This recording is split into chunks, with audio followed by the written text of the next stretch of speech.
Welcome back to another episode of the Good Question podcast by Coinschedule TV. Today's podcast consists of an interview between myself, Elliott Callender, and James Bowater. Elliott is the founder of Nodeunlock and the creator of blockchain experiences, and James Bowater is City.A.M's crypto insider, who is in print media every single week on a double-page spread. The question that we wanted to tackle today was, what's the most significant factors hindering institutional adoption of cryptocurrencies? I myself see this as a very important question to answer because I think institutional adoption will be a key factor in the next bull run, as well as mass adoption of cryptocurrencies in society at large. I hope you enjoyed today's conversation. We go through many different things. We tackle some of the biggest questions there are to tackle. I hope you enjoy. Today we're going to be talking about cryptocurrencies as always. So Elliott, can I start with you and ask, how did you get into cryptocurrencies originally? So I found Bitcoin last year in August actually, and at the time I was really interested in the kind of ethos of it because my background is finance. For about 12 years I've worked in finance, so I know the kind of operations of the financial world and what that looks like. But when I saw what Bitcoin was actually doing and the community around it, I got really interested in that side of things. So I started trading it and understanding how it actually worked and operated.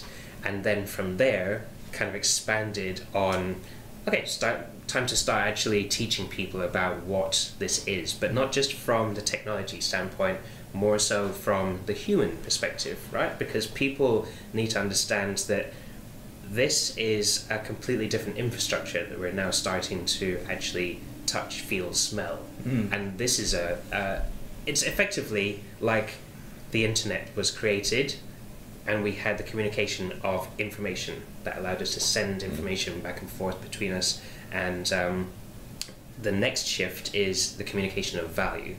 And that's what crypto assets, cryptocurrency and blockchain actually provides. So when I saw that, I was like, wow, okay, this is really exciting. So that's how I got into the cryptocurrency and crypto asset and blockchain space, and started Nodeunlock, which was about teaching people the fundamentals of what it actually means from a technology as well as human perspective.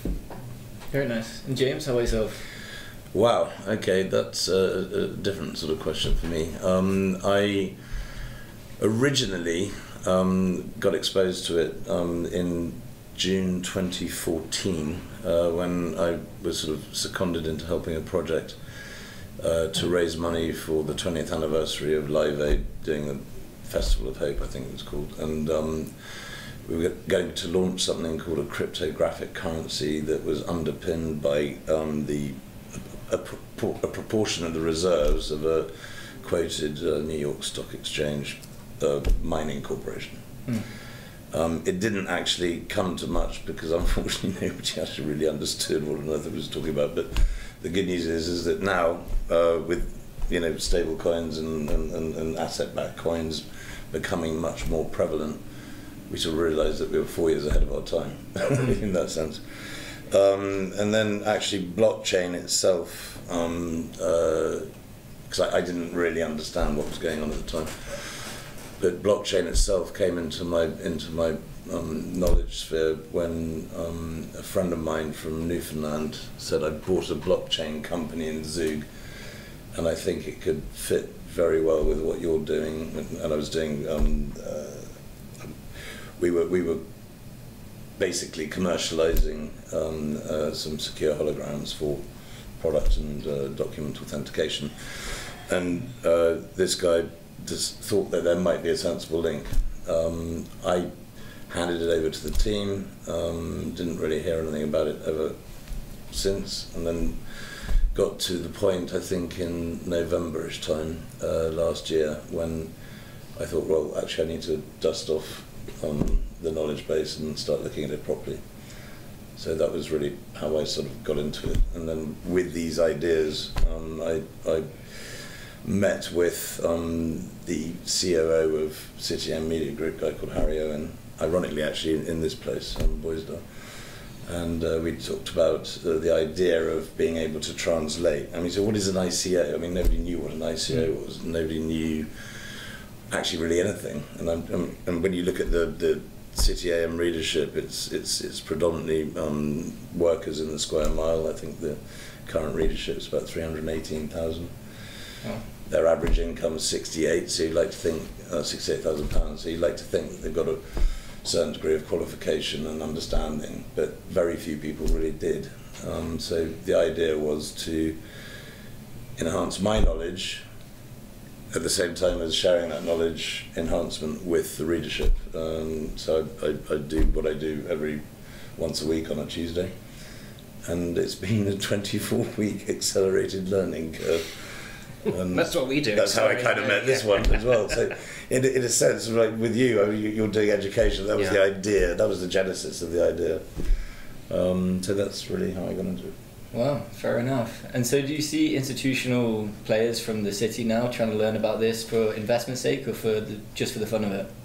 Oh no. I think people are actually taking it very seriously, because I think you might agree that last year, and I think it actually. The trigger point was Thanksgiving, where American families around their dining tables going, "What do you know about this Bitcoin thing?" And then everyone starts buying it, and then the hype snowballed. And actually, if you eradicate that spike, things have actually been fairly sensible and normal. But it brought it to the forefront of the news cycle, and everyone was like talking about it and seeing this, comparing it to the tulip. Bubble in Holland and various other bubbles, but actually, what I've since learned and understood is that there have been about 4 or 5 massive sort of 98% drop in value at the beginning, 90%, 80%, and I think this year was 75% or something like that. And actually, in the last 2 weeks, we've seen another massive fall. But it's usual. Of course for the market, and I think it's important for people to understand that this is not a regulated market as such that people are speculating. It's as if you were to go to a race course, pick a horse, or penny shares, and you pick your horse and off you go. But the movement from the irrational exuberance of last year is starting to kind of die down, and people are looking at the technology rather than how can I make a quick buck, or how do I invest in this for a short-term bet. Yes. Yeah, I think we all know that actually when you've got an unregulated market, there are a huge number of bad actors that get attracted into that market because it's an easy buck, and they don't really give a monkey's about whether they're the same thing happened with the film finance and the tax incentives. People were effectively making the yellow pages and got the tax credits as a script. I'm exaggerating, but not much. It's true. Pretty shocking things that came out, and I think that what's brilliant over the certainly since I've been really involved, what's really good to see is actually how many grown-up people are taking it seriously. And I think one of the sort of the big beacons, I wrote about him today, is Mike Novogratz, who's a American who was a partner at Goldman Sachs, and he really is a believer in this thing, and set up his I think it's Galaxy Digital is his bank. It's on the quoted stock market and all that kind of stuff. And everyone has the same mantra: look, institutional adoption is inevitable, but only when they know what the risks are. And what I mean by the risk that I'm talking about is born out of regulation. Well, let me just stop you there and then introduce the question for the podcast. So the question that we're ultimately trying to answer with this discussion is, what are the main factors that are stifling institutional adoption of cryptocurrencies? And I know that you've written a lot about this, and so I was just wondering if you could start the ball off by what do you think, if there was one thing that you could wave your wand and it was completely perfect, what would that one thing be to facilitate institutional adoption? Wow. I think it is clearly defined, well scoped, well drafted, well researched, clearly defined regulatory framework. Okay.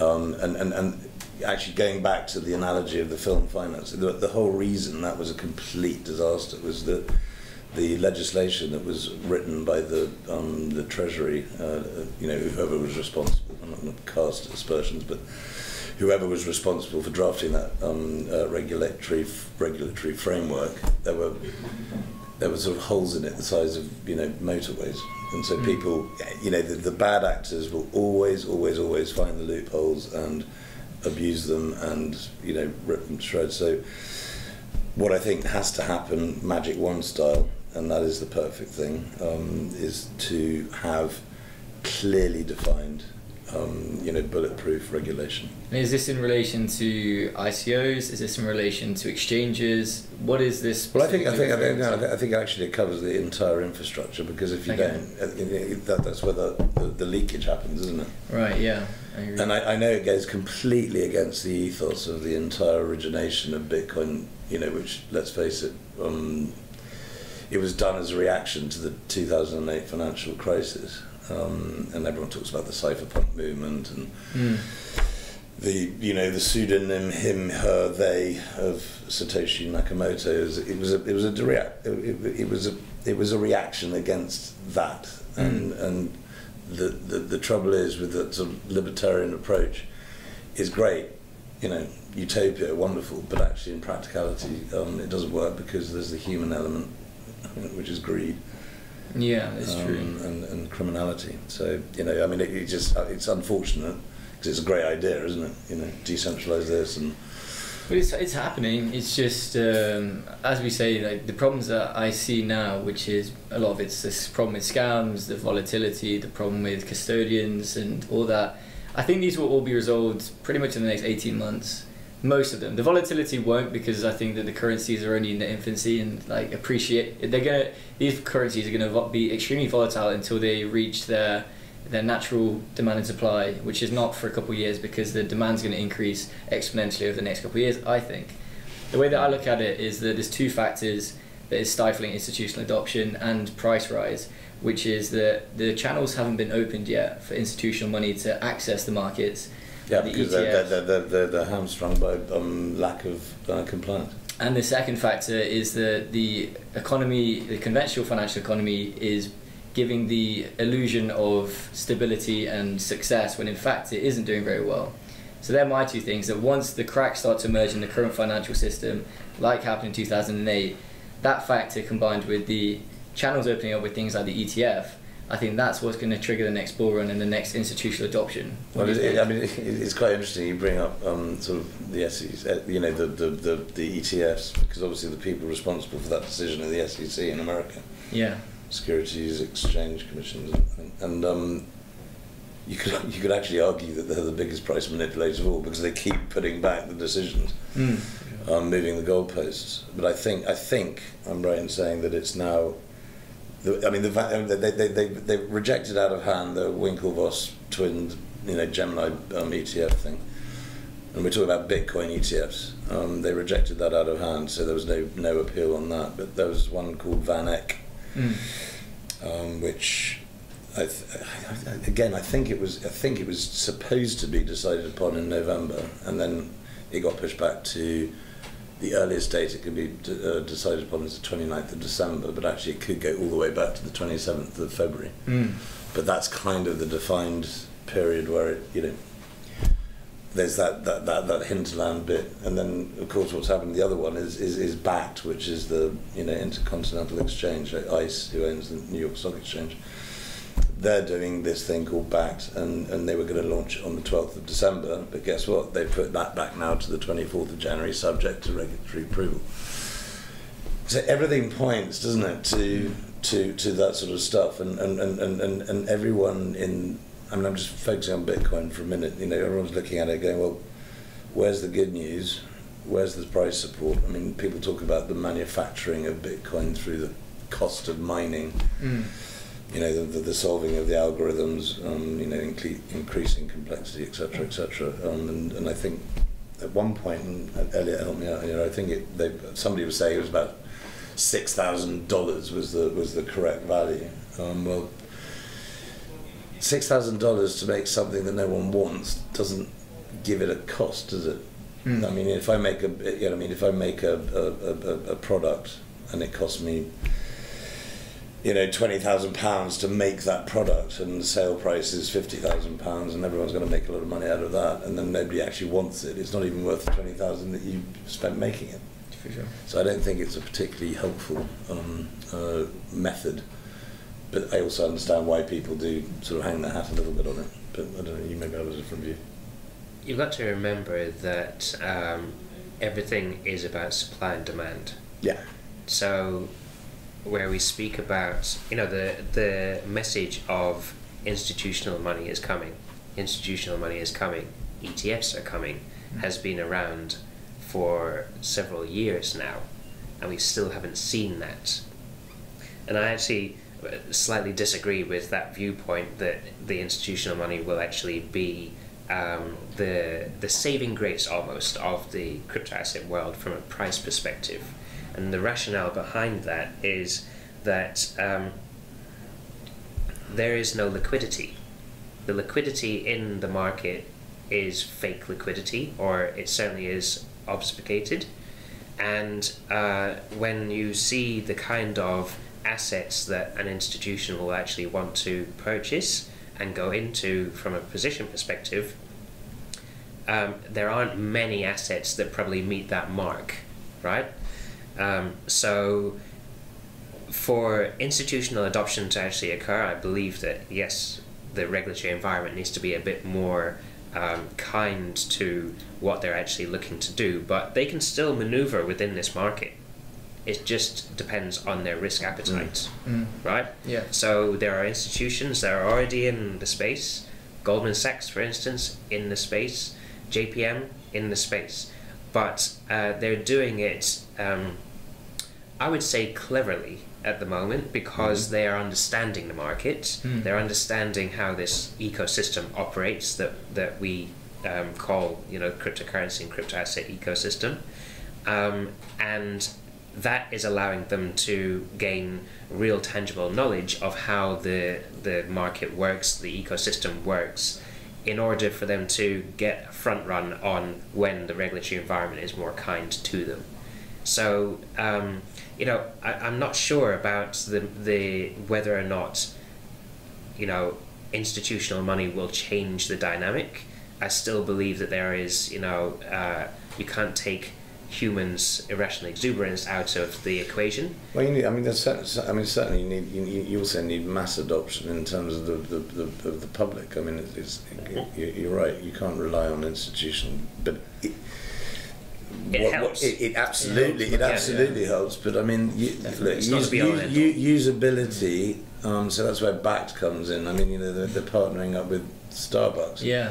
So if you've suddenly got a distribution channel, I have no idea how many stores Starbucks has. Far too many. I think. Every corner in England. Yeah. Just okay. Without going into that side of things, I don't want to upset anyone particularly today. Thank you.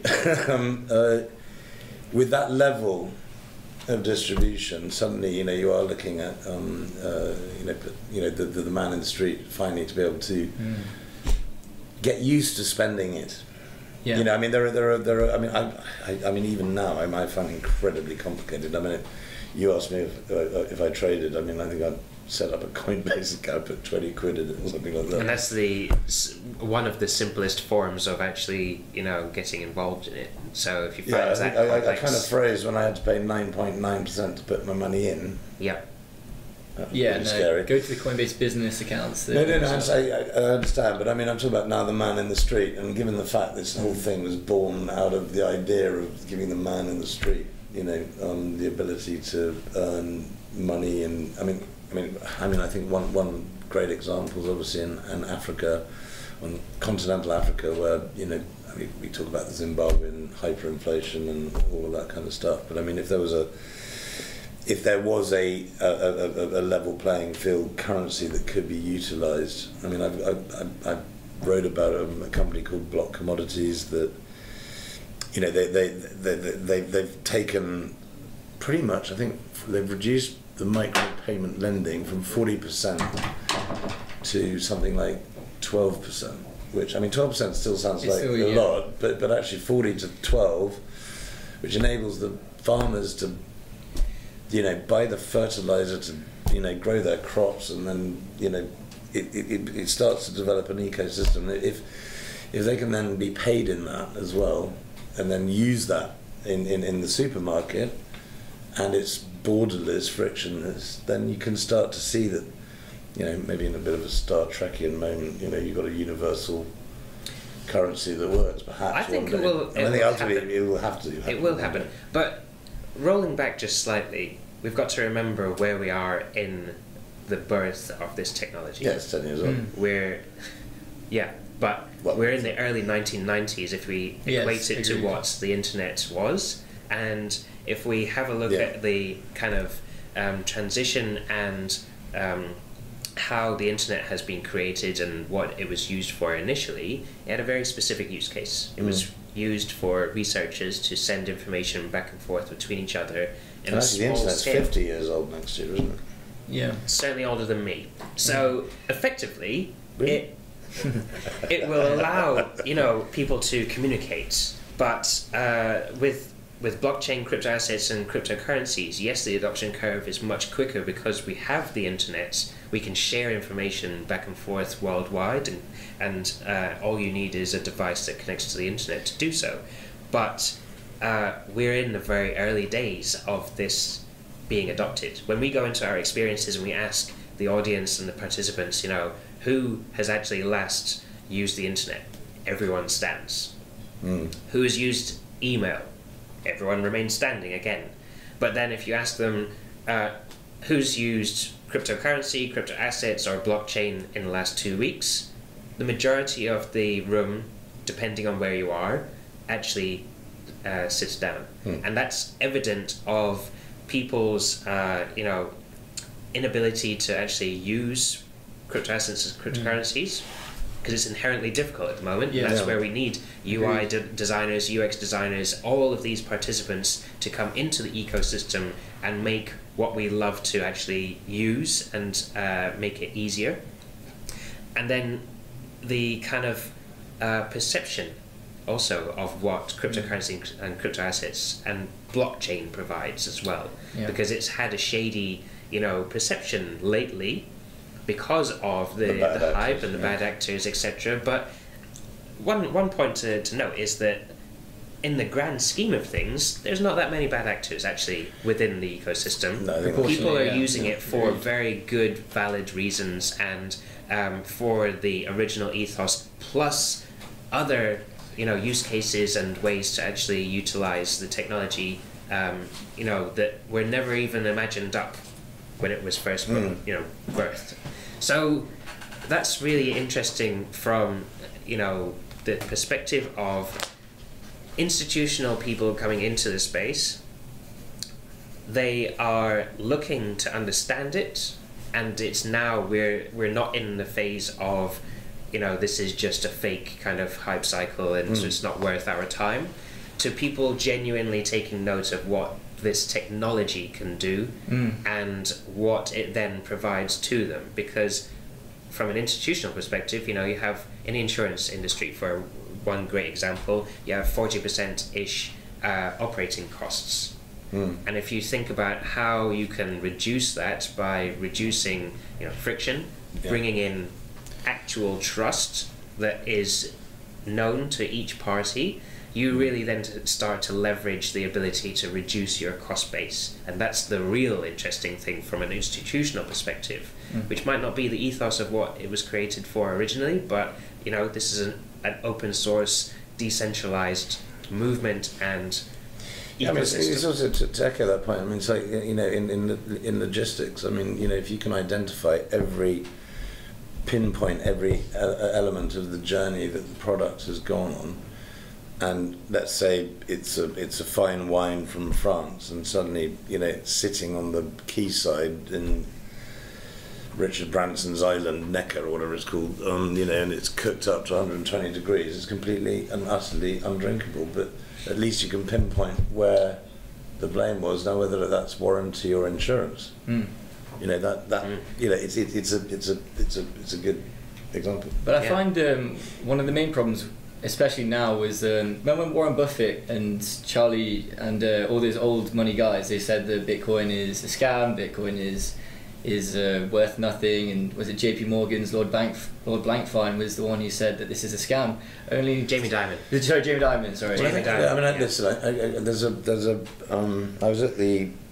I was at a debate that the Spectator put on a few, about 12 weeks ago, something like that. Anyway, and there was a sort of anarchic economist in a suit and good looking with a smile, and has written a book called The Bitcoin Standard. And actually, I've read it. What I found quite interesting about the points that he was making, the reason that Bitcoin has got a sort of fairly unique set of features around it is obviously, one, it's the first. Yes. And blockchain in its current form, because it was again, I mean, blockchain was adapted from, you know, two other guys who come up with it, and it was adopted by Nakamoto. But blockchain, Bitcoin, he did the ultimate mic drop, disappeared. There's a cap of 21 million. You know, who are you going to sue? Who's going to jail? You can't do anything about it.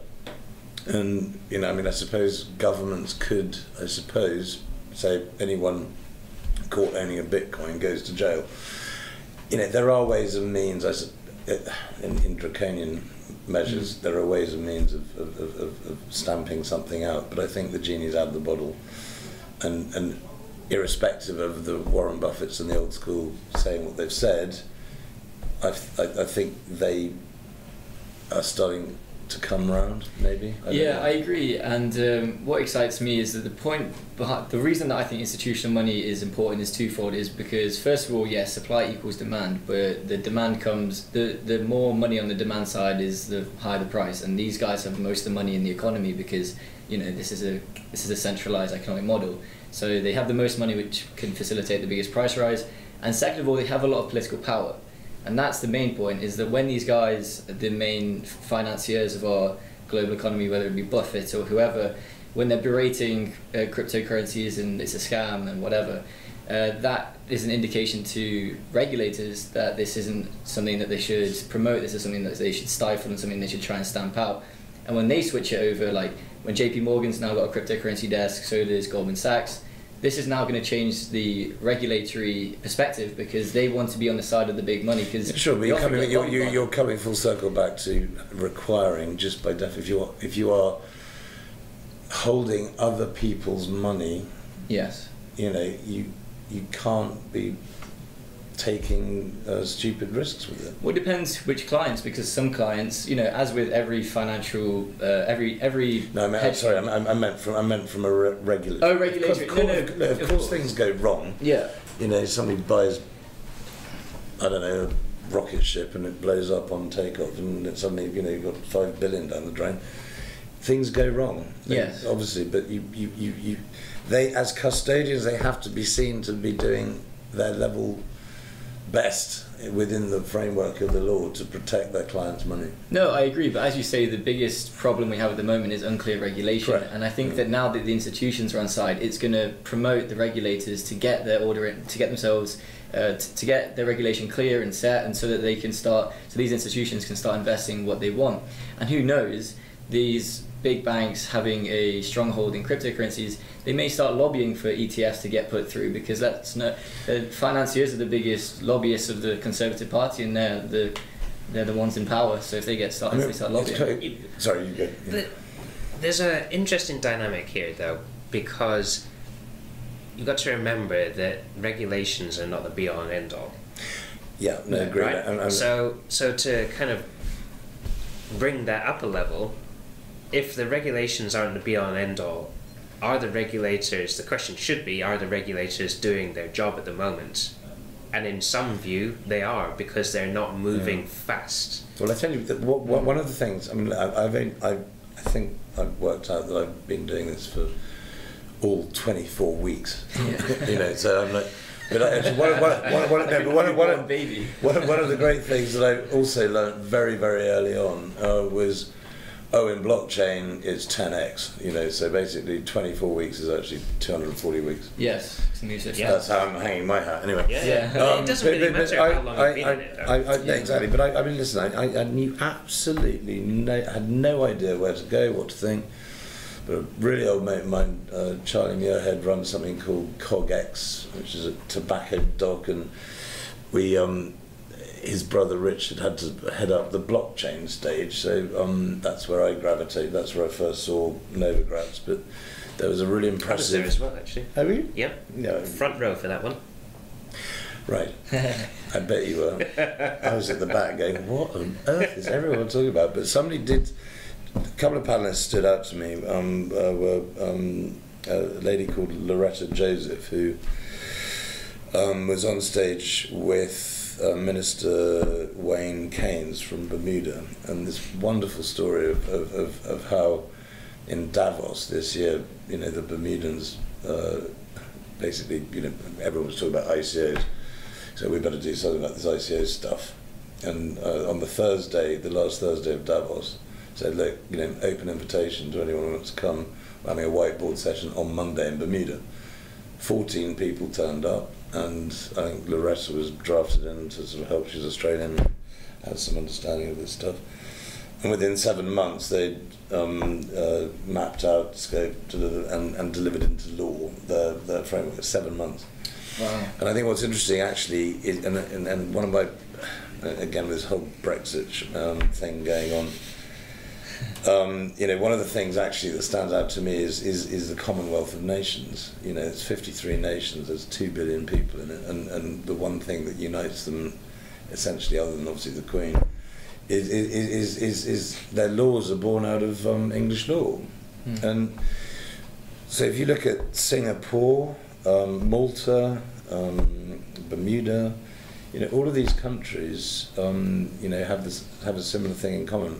Obviously, one of the most important, and Gibraltar, obviously, is that they are like the Sir Francis Drakes. You know, they're agile. They're not hindered by this monstrous legacy of stuff. So you know, Australia, Canada, the United Kingdom, everyone's lagging behind, but they can learn so much from these adventurous types. I mean, I've been now twice to Malta for, I mean, the Delta Summit and then the Malta Blockchain Summit, and they've given themselves the moniker Blockchain Island. But I mean, it's because they are agile. I mean, I also sat down with the legislators of Gibraltar, and what was very clear to me is that you could sit 10 people round a room, you know, all of the power-making decision makers, you know, could fit in a room and say, right, this is what we're going to do and this is how we're going to do it. That's kind of cool. And I think that it will lead to, ultimately, you know, the UK's definitely got to, you know, catch up. Thanks for watching.